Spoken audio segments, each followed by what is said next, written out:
Cuando hablamos de la integración del metabolismo, tenemos que entender que el cuerpo generalmente va a buscar un estado de homeostasis. La homeostasis como tal es un equilibrio que existe con el medio interno y el medio externo. ¿A qué se refiere con esto? Bueno, generalmente para que el organismo funcione de manera adecuada, tienen que respetarse ciertos niveles de sustancias, por ejemplo, para que ésta pueda funcionar de manera adecuada. De igual forma, el medio externo va a proveer de estas sustancias para que a su vez el cuerpo pueda funcionar.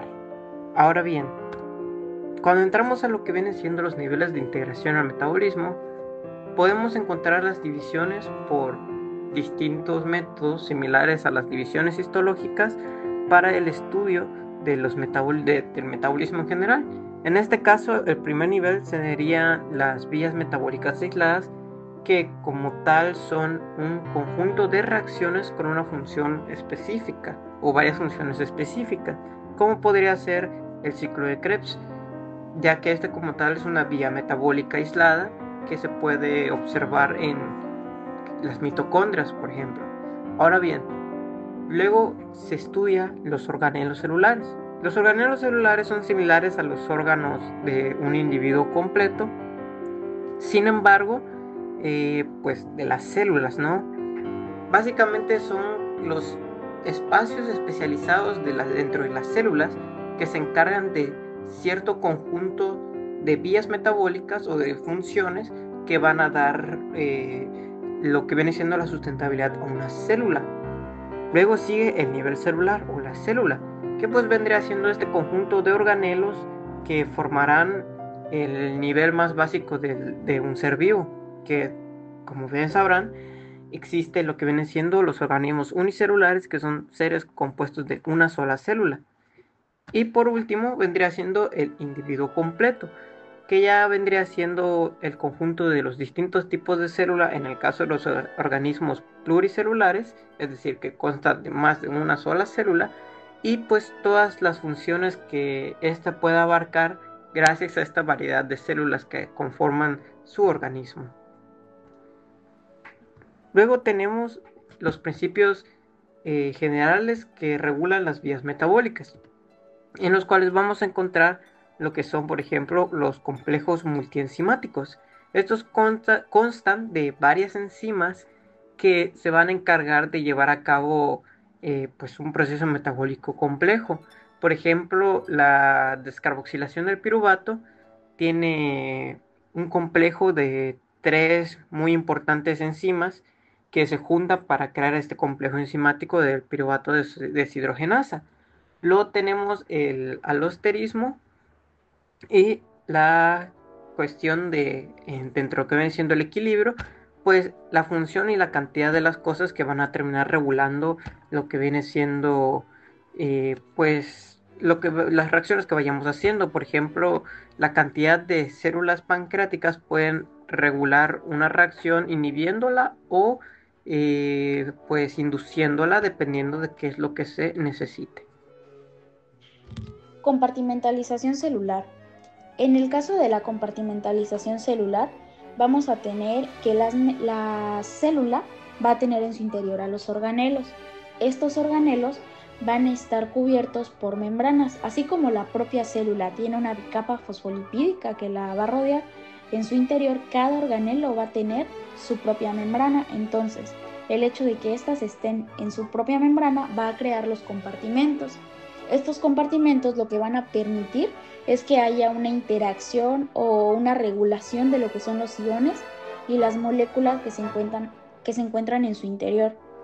Ahora, hay algunas moléculas que son muy pequeñas y las pueden atravesar sin ningún problema, pero hay otras moléculas, por ejemplo, más grandes, que van a necesitar el uso de transportes especializados. Algo que los va a caracterizar es que algunos van a requerir el uso de energía en forma de ATP. Entonces, para que se pueda mover alguna sustancia, se va a necesitar consumir energía. Ejemplos claros de esta interacción entre la parte del citosol con el interior de estos compartimentos en los organelos va a ser la oxidación de los ácidos grasos. que van a suceder en el interior de la mitocondria, o la glucólisis, que va a ocurrir solo en lo que es el citosol. Pero hay algunos procesos que van a necesitar la interacción entre diferentes compartimentos. Un caso claro es el ciclo de las pentosas. ¿Qué va a pasar ahí? Va a suceder en el citosol, pero va a llegar en un momento de su ruta metabólica en la que va a necesitar ingresar a la mitocondria, transformarse y volver a salir de la mitocondria en otra forma o en otra estructura molecular. De ahí tenemos al estado nutricional de la célula, que en sí lo que nos dice es que de acuerdo a cómo se encuentre la célula, es la ruta metabólica o el cómo va a afectar el metabolismo celular. O sea, por ejemplo, la forma en la que voy a obtener la energía o la voy a usar. Un ejemplo, la disponibilidad de la glucosa. ¿Qué va a pasar si yo tengo mucha glucosa en la célula? Va a empezar un proceso de glucólisis. ¿Por qué? Porque voy a obtener energía de esta. Y si yo no tuviese glucosa, lo que va a pasar es que mi cuerpo se va a ajustar y va a entrar a lo que es la gluconeogénesis, o sea, voy a buscar crear moléculas de glucosa a partir de otros precursores. Luego tenemos a la posa metabólica. En sí lo que nos dice es que es la cantidad de coenzimas y cosustratos que se encuentran disponibles en cada una de las células.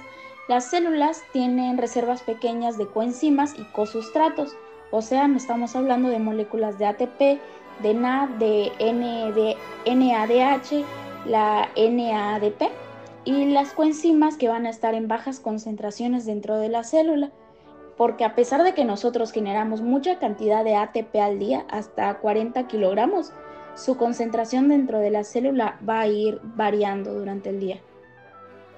Bueno, el siguiente tema es el de encrucijadas metabólicas y ese me lo tocó dar a mí, Noelia, y ahorita les explico de qué va el tema. Para empezar, tenemos que ciertos metabolitos comparten dos o más vías metabólicas, es decir, se trata de una encrucijada metabólica. Ahora, por su importancia, tenemos tres metabolitos que participarán en encrucijadas metabólicas, a saber, y estas son la glucosa 6-fosfato, el piruvato y el acetilcoenzima A. De estos tres, lo que más resalta en la siguiente imagen son los factores celulares que aseguran el flujo de dichas moléculas en el concepto de metabolismo general. Ahora, como tenemos en la siguiente diapositiva, tenemos que el destino de la molécula en una encrucijada metabólica está definido por la regulación de la funcionalidad, que esto es la cantidad y la actividad catalítica de las enzimas. Pasando a uno de los principales metabolitos, tenemos a la glucosa 6-fosfato. Tenemos que esta se va a formar a través de tres caminos. Uno de estos tres caminos será la fosforilación de la glucosa que penetra la célula como parte de la glucólisis. Otra de estos caminos será la degradación del glucógeno almacenado en una etapa de glucogenólisis, o bien de la conversión del lactato a glicerol o alanina debido a la gluconeogénesis. Y tenemos que para el consumo de la glucosa 6-fosfato tiene cuatro rutas principales. Una de estas rutas es a través de la glucólisis hasta generar piruvato o lactato por medio del ciclo de las pentosas para formar NAD y pentosas. Su almacenamiento también se da por vía de la glucogénesis para incrementar la reserva de glucógeno o su conversión a la glucosa y escape de la célula. Tenemos que un exceso de la disponibilidad de la glucosa extracelular tenderá a favorecer la formación de la glucosa 6-fosfato y las vías de su utilización. También tenemos que si la posa de ATP celular es alta, se inhibirá la degradación glucolítica de la glucosa 6-fosfato y se favorecerá su almacenamiento como glucógeno. Al mismo tiempo, a la posa incrementada de ATP también se aumenta la disponibilidad de lactato, piruvato, glicerol o alanina, que esto favorecerá la gluconeogénesis, así como la síntesis de glucosa 6-fosfato más glucógeno. Como siguiente metabolito tenemos al piruvato. Tenemos que este proviene en mayor medida de la glucosa 6-fosfato y del lactato, esto a través de la glucólisis y también por medio del ciclo de las pentosas. Tenemos que otra fuente para obtener piruvato sería la degradación de los triacilgliceroles, que da lugar a la formación del glicerol y ácidos grasos. Tenemos que el glicerol se incorporaría a la glucólisis y puede ser una fuente de piruvato. También tenemos que se obtiene piruvato por medio de reacciones de transaminación y desaminación de la alanina y otros aminoácidos. Tenemos que uno de los destinos más importantes del piruvato es la descarboxilación y conversión en acetilcoenzima A. Tenemos que dicha reacción es irreversible y tiene un enorme significado metabólico, dado que tenemos que los carbohidratos y los aminoácidos pueden convertirse en acetilcoenzima A muy fácilmente, pero esta última no puede transformarse de manera neta en carbohidratos ni aminoácidos. También tenemos que la descarboxilación del piruvato para formar la acetilcoenzima A está cuidadosamente regulada y sucede cuando hay déficit de ATP celular o exceso de carbohidratos oxidables y una concomitante síntesis de lípidos. El otro destino del piruvato es la carboxilación y conversión a oxalacetato para luego formar la glucosa por la vía gluconeogénica. Esta vía ocurre al haber deficiente ATP en la célula. Ahora pasamos con el siguiente metabolito de estos tres, que sería la acetilcoenzima A, y tenemos que esta se origina a partir de dos grandes vías metabólicas. Una de estas sería la glucólisis y la posterior descarboxilación del piruvato y la beta-oxidación. Y esto se da porque poco después de que se ingiere una comida, esta favorecerá a lo que será la síntesis de la acetilcoenzima A, esta por medio de glucólisis, y cuando estamos en ayuno prolongado, la fuente de acetilcoenzima A será la beta-oxidación. Ahora pasando con lo que sería el destino de la acetilcoenzima A, incluye su oxidación a través del ciclo de los ácidos tricarboxílicos o el ciclo de Krebs, y esta vía prevalecerá al haber una carencia de ATP.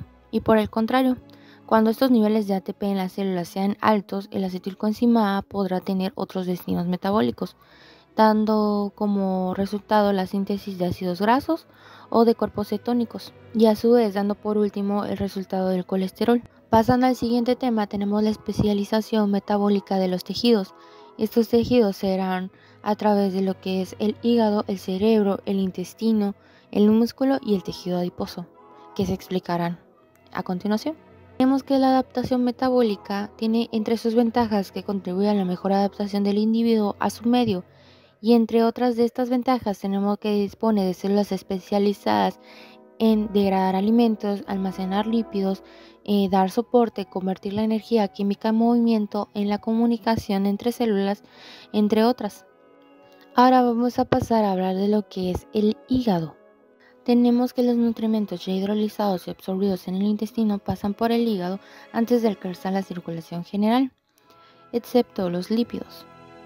Tenemos que el periodo posabortivo inmediato, el hígado convierte cantidades importantes de glucosa a glucógeno, y tenemos que una cuarta parte de la dieta diaria de carbohidratos puede almacenarse en el hígado como glucógeno. Dicho glucógeno, que sería el glucógeno hepático, se degrada de una manera paulatina en glucosa, la cual es liberada a la circulación. Además, el hígado tiene una enorme capacidad glucogénica, es decir, que convierte dicha glucosa en lactato, que proviene del músculo, el glicerol originado en el tejido adiposo y la melanina muscular. Esta glucosa pasa a la circulación. De este modo, el hígado es el principal proveedor y exportador de glucosa sanguínea en periodos de ayuno. La glucosa producida es utilizada como material oxidable por otros tejidos, y esta contribución de la glándula hepática es fundamental para el beneficio de todo el organismo. Pasando con la relación de los aminoácidos, el hígado también tiene un cometido esencial, ya que los aminoácidos de la dieta y los que provienen de los diferentes tejidos, en especial de lo que es el músculo, al llegar a la celdilla hepática son sujetos a uno de dos procesos que se emplean para la síntesis de nuevas proteínas o sufren un proceso de transaminación y desaminación con el concurso de la deshidrogenasa glutámica. Tenemos que como segunda reacción, en el segundo caso de los productos, tenemos los cetoácidos de los correspondientes aminoácidos y el guión de lo que es el amonio de NH4+. Dichos cetoácidos tenemos que se emplean en el hígado a través del ciclo de Krebs para satisfacer sus propias demandas energéticas, y el ion de NH4 que anteriormente fue mencionado se convierte en el sustrato inicial para la síntesis de la urea. También tenemos que el hígado es el responsable del total de la urea sintetizada en un mamífero y presenta el más importante y abundante metabolito del catabolito de las proteínas y de los aminoácidos. Tenemos que el hígado, en relación con el metabolismo de los lípidos, la participación es mucho más compleja, ya que al aumentar estos lípidos en sangre, parte de ellos son captados por el tejido adiposo y otros llegan al hígado. Tenemos que la situación en ayuno, el hígado es capaz de captar el glicerol y los ácidos grasos liberados por los que es el tejido adiposo. Y tenemos que los ácidos grasos se incorporarán a la mitocondria debido a una actividad de la acetiltransferasa 1 de la carnitina. Está ocasionada por una baja posa de su inhibidor de malonil coenzima A y dará como consecuencia la insatisfacción de las demandas energéticas celulares. Y tenemos que en la mitocondria hepática los ácidos grasos son convertidos en cuerpos cetónicos y que la escasa capacidad hepática de oxidar los cuerpos cetónicos facilitará su exportación para ser usados como sustratos oxidables en otros tejidos, en particular en lo que es el músculo. Ahora hablaremos de lo que es el músculo. Tenemos que el patrón metabólico en lo que es el músculo o del músculo difiere en situación cuando está en reposo o cuando está en contracción activa. Tenemos que cuando el tejido muscular se contrae activamente, la vía metabólica preferida para satisfacer las demandas energéticas es lo que es la glucólisis, la cual se manifiesta con un conjunto de características para la función de los tejidos. Después de una comida, el contenido de glucógeno en el músculo es del 1%. Otra de las características de lo que es la glucólisis muscular es que carece de glucosa 6-fosfatasa, la enzima que hidroliza la glucosa 6-fosfato y convierte la glucosa libre y fosfato inorgánico. De esta manera, el músculo, a diferencia del hígado, no exporta glucosa hacia la sangre, solo la consume. Y tenemos que la glucosa 6-fosfato presente en el interior de la célula muscular es almacenada como glucógeno o consumida en la glucólisis, pero no se transforma en glucosa libre. Otra característica de esta glucólisis muscular es la facilidad con la que el piruvato, derivado de la propia glucólisis, se convierte en lactato, ya que el consumo del piruvato en el ciclo de Krebs disminuye. Esto debido a la deficiente suministro de oxígeno a la cadena respiratoria mitocondrial. Y esta deficiencia relativa de oxígeno da como resultado la energía indispensable para la contracción muscular que proviene de la glucólisis, siempre y cuando ésta se mantenga trabajando la vía por un adecuado aporte de sustrato. Tenemos que el lactato, que es liberado de la célula muscular hacia la circulación sanguínea y de ahí al hígado para su conversión de glucosa, que esta de nuevo se usa para el músculo para mantenerse en actividad, y al mismo tiempo en el tejido muscular se libera lactato, también libera cantidades importantes de alanina que en el hígado se convierte en glucosa. Tenemos que al agotarse el glucógeno muscular se aprecia el estado de fatiga y suele coincidir con el ayuno y las tendencias de reposo. Y tenemos que en esta situación de reposo los sustratos preferentemente usados en el tejido muscular son los ácidos grasos. Pero también de igual manera tenemos que los cuerpos cetónicos también pueden ser usados como sustratos oxidables por el tejido muscular.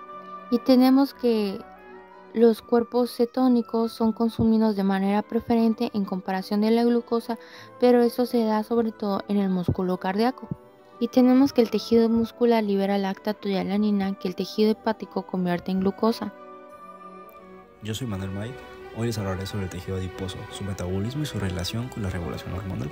Este tema es fundamental porque el tejido adiposo no solo almacena energía, sino que también regula procesos metabólicos esenciales.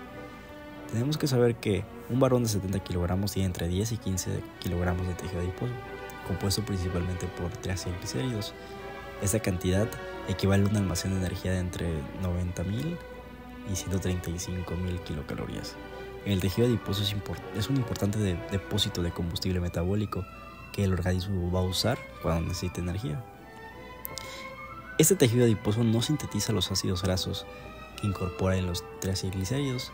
Estos ácidos grasos van a provenir de dos fuentes, como puede ser la dieta y la síntesis hepática a partir de carbohidratos. Estos ácidos grasos llegan al tejido adiposo transportados por kilomicrones y lipoproteínas que se van a formar en el intestino o el hígado. Después de comer hay un aumento de ácidos grasos que son absorbidos por el tejido adiposo. Este proceso ocurre durante las primeras 3 a 4 horas después de la ingestión de alimentos. Durante el ayuno, cuando disminuye la glucosa en sangre, llamada glucemia, el tejido adiposo deja de recibir glucosa y disminuye la síntesis de glicerol 3-fosfato, lo que va a afectar directamente a la formación de triglicéridos. Como respuesta, las lipasas del adipocito hidrolizan los triglicéridos, formando glicerol y 3 ácidos grasos, que van a estar en el torrente sanguíneo. Si hay suficiente glicerol 3-fosfato, los ácidos grasos pueden reesterificarse y almacenarse nuevamente. Si no hay suficiente glicerol 3-fosfato, los ácidos grasos se liberan del tejido adiposo junto con el glicerol. Como los ácidos grasos no esterificados son insolubles en agua, se unen a la albúmina sérica, que los transporta hacia otros tejidos como puede ser el hígado o los músculos, donde van a ser utilizados como fuente de energía. El adipocito carece de glicerosinasa, la enzima necesaria para formar glicerol. Esto impide que el adipocito reutilice el glicerol libre, por lo que lo libera al torrente sanguíneo. En el hígado, el glicerol es fosforilado y convertido en glucosa, que luego se libera en la sangre para ser utilizado por otros tejidos. El glicerol 3-fosfato regula la reesterificación de ácidos grasos y la liberación de glicerol en el ayuno. Aunque no lo notemos, el tejido adiposo es altamente activo metabólicamente. Durante 24 horas, los triglicéridos son almacenados cuando comemos y liberados después para ser usados como energía. En un día normal, el proceso corporal no varía significativamente, ya que hay un equilibrio entre el almacenamiento y la liberación. Si este equilibrio se altera por periodos largos, ocurre un aumento o pérdida de peso debido al exceso o déficit de triglicéridos almacenados. Ahora vamos a pasar con el cerebro.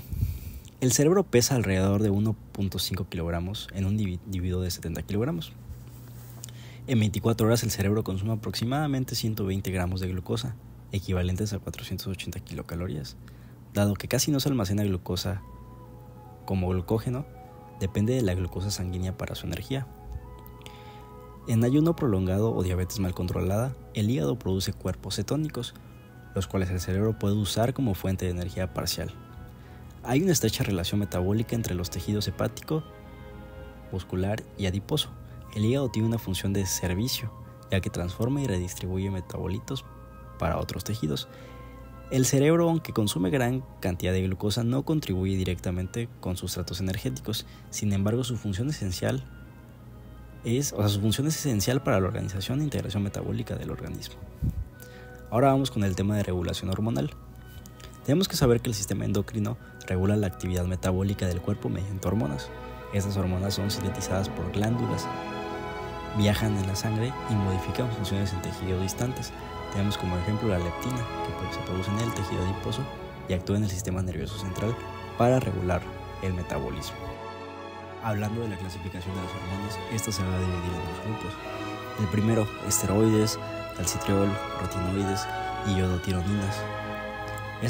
Sus características van a ser insolubles en agua, van a requerir proteínas transportadoras, van a tener una vida media larga, que puede ser horas o días. Su receptor va a estar dentro de la célula y se van a desactivar formando derivados solubles en agua. El segundo grupo lo conforma las hormonas derivadas de aminoácidos, catecolaminas, polipéptidos, proteínas o glucoproteínas. Estas van a ser solubles en agua, no requieren proteínas transportadoras, van a tener una vida media corta, que puede ser minutos, y van a actuar mediante segundos mensajeros como el AMP cíclico o calcio. Hablando del mecanismo de acción hormonal, las hormonas actúan a través de receptores específicos, ubicados solo en células que puedan responder a ellas. El receptor se complementa estructuralmente con la hormona, lo que inicia una respuesta fisiológica. Tenemos un ejemplo: la célula B del páncreas libera insulina en respuesta del aumento de glucosa en sangre. En conclusión, el tejido adiposo es clave en almacenamiento y liberación de energía. El cerebro es un gran consumidor de glucosa, pero en ayunos prolongados usa cuerpos cetónicos. Y lo que acabamos de ver, la regulación hormonal mantiene un equilibrio metabólico, asegurando que los tejidos funcionen de manera coordinada. El cuerpo tiene un sistema de regulación y coordinación, y esto lo hace con ayuda del sistema nervioso y el sistema endocrino. Y vamos a observar que el hipotálamo va a tener un gran papel. Y es importante recordar que el hipotálamo se conecta con la hipófisis, o comúnmente conocida con la glándula pituitaria. El hipotálamo se va a encargar de regular la temperatura corporal, la frecuencia cardíaca, el hambre, estados de ánimo, el líbido, sueño y la sed. Y el hipotálamo va a secretar ciertas hormonas.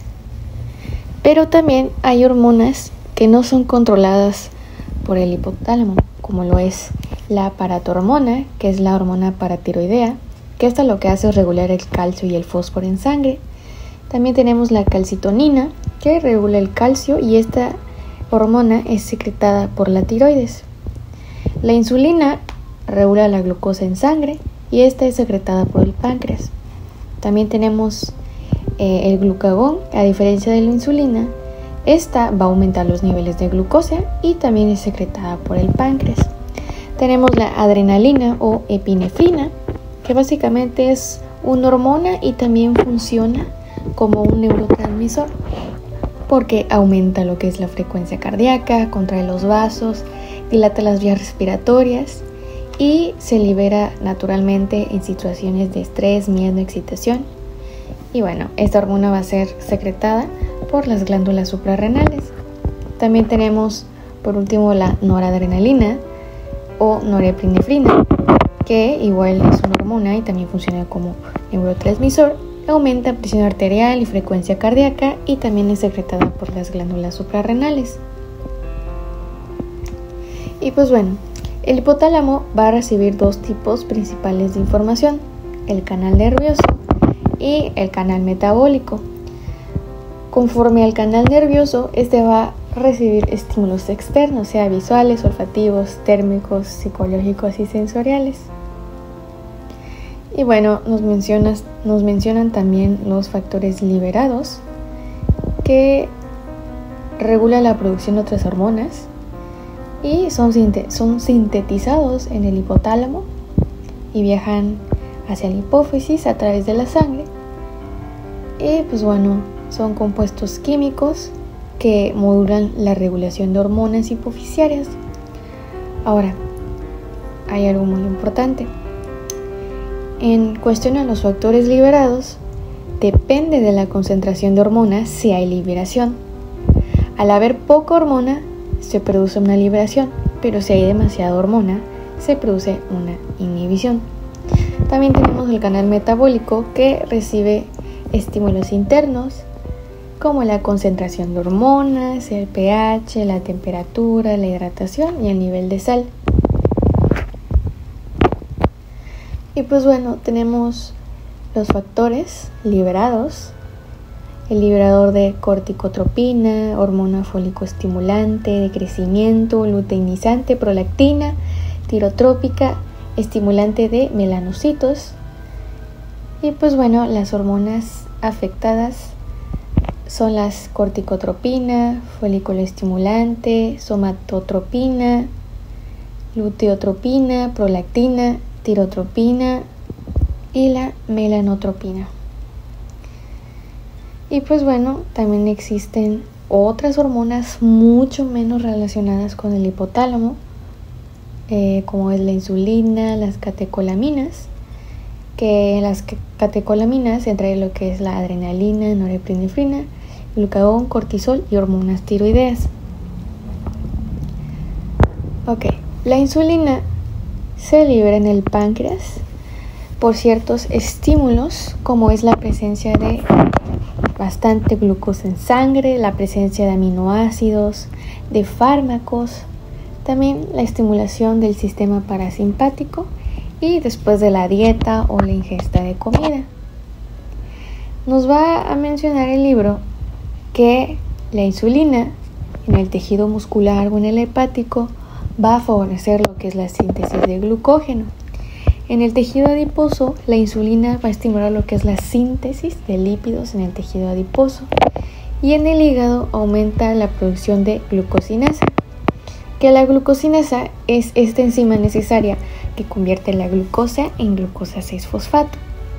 Y pues bueno, esta conversión es importante porque satisface lo que es la demanda de ATP en las células hepáticas y también favorece la síntesis de glucógeno, ácidos grasos y proteínas.